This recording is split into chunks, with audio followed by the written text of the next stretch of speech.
This knife is the Blackhawk Razorback Trocar.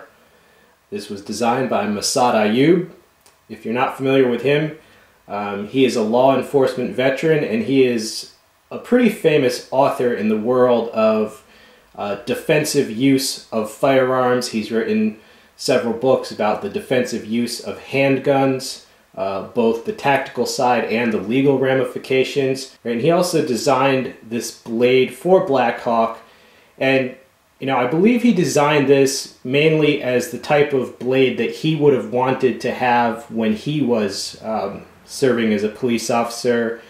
Most police that I know and the videos that I've watched, they would use their knife. Well, first of all, they would just use it for general utility on the job, just like any working person would. But as far as use as a weapon, it would be brought into play if someone is trying to wrestle them for their handgun. What that's called is basically a weapon retention drill. All right, so that would be one mission of this knife. I've also heard that medics and EMTs use this knife. The word trocar itself, that's a name for a certain type of surgical instrument. Now, as for the features of the blade itself, it is AUS 8 steel, Japanese stainless steel. See, it has that modern Tanto tip design. It is a combo edge, but it does also come in plain edge. The handle is FRN. Mainly that material has been used to reduce weight. He wanted this to be super easy to carry. Alright, and you see here this knife actually has the ability to multiply itself. Now, I'm just kidding, I'm just kidding. Alright, these are two knives that are, as you can see, they're basically copies. The knife in the center is the genuine Blackhawk knife. The knife on top, it appears to be just an overseas copy of it. It is slightly longer, and the handle is actually metal, okay? It was about $10. It was being sold on Amazon. I just got it for comparison purposes. Obviously, it's a lot heavier because of the freaking metal handle, so not as practical. All right, and the bottom knife, that is a folding version. Now, it's actually not a bad idea to have a folding version of this knife. It's just because this is an overseas knockoff, I'm sure it's probably low-grade surgical steel with a bad heat treatment. And also the thumb disc, it's too close to the handle scales, so it is hard to deploy. But I just thought it would be interesting. This is the folder, and it even says Razorback, which, they shouldn't do. But yeah, it's a liner lock. This was about $20. All right, so just be aware, there are a lot of copies out there. Make sure you're getting the real thing, all right? This is the sheath that it comes with. It is injection molded nylon. You see it as those there, so you can, this actually comes with a lot of hardware, right? As most Blackhawk knives do. Now, if you want to see all the different tech locks and all the different hardware, all right, just go to the Blackhawk site itself because it's extensive. The box that this knife comes with is like it's like 10 times as big as the knife because you get so much hardware. But basically, you can attach things to this to where you can wear it on your belt, inside your waistband. You can wear it as a neck knife. A lot of options. But here's the, just the basic sheath. You got texture here for deployment. Push off. There you go. And this part locks in securely. All right. So that's the sheath. As far as the knife itself, it is pretty well designed. Lanyard hole there. It is very lightweight because of the FRN handle and also how narrow he made the blade. But he also designed, that shape to work in your favor. Obviously, this was designed for law enforcement. If a police officer is wrestling with somebody who's trying to get his gun, that is a life and death situation. So that's why, I would assume that's why he designed this to be a very effective thrusting weapon. I mean, you can cut, obviously, but you can also just, a thrust in a vital area can end things too.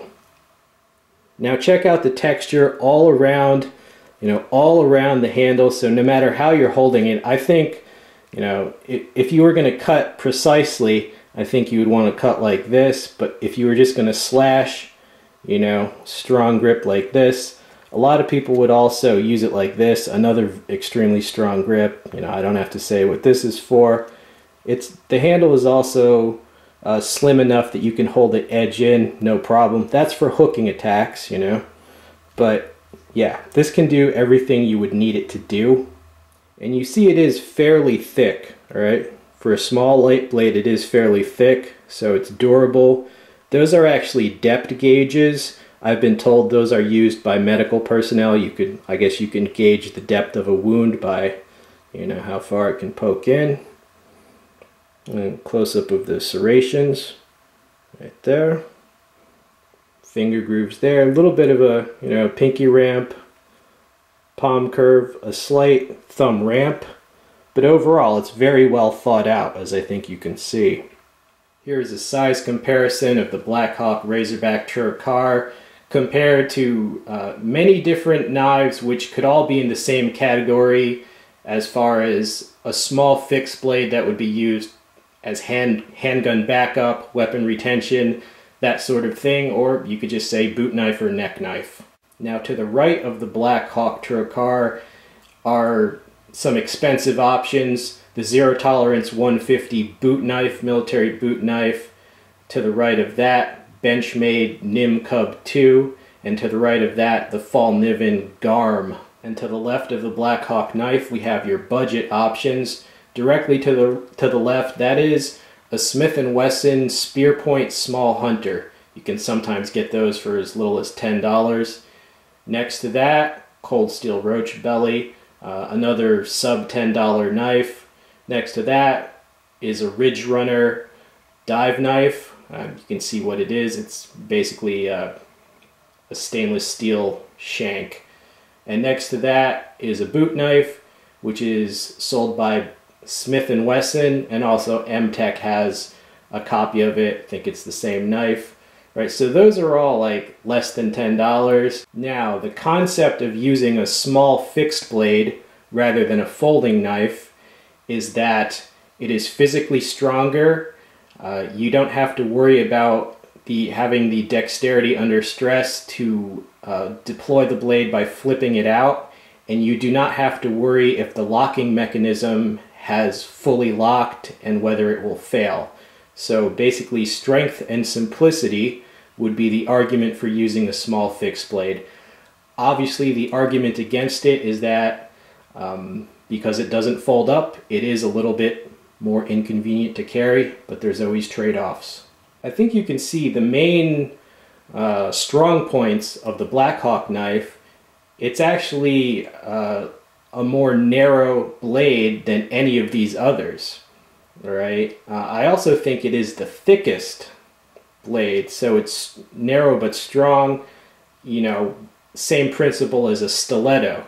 You know, the whole point of this Razorback knife is that it's easy enough to carry that a police officer could actually have it on his belt without it being an inconvenience. So this design is a compromise, okay?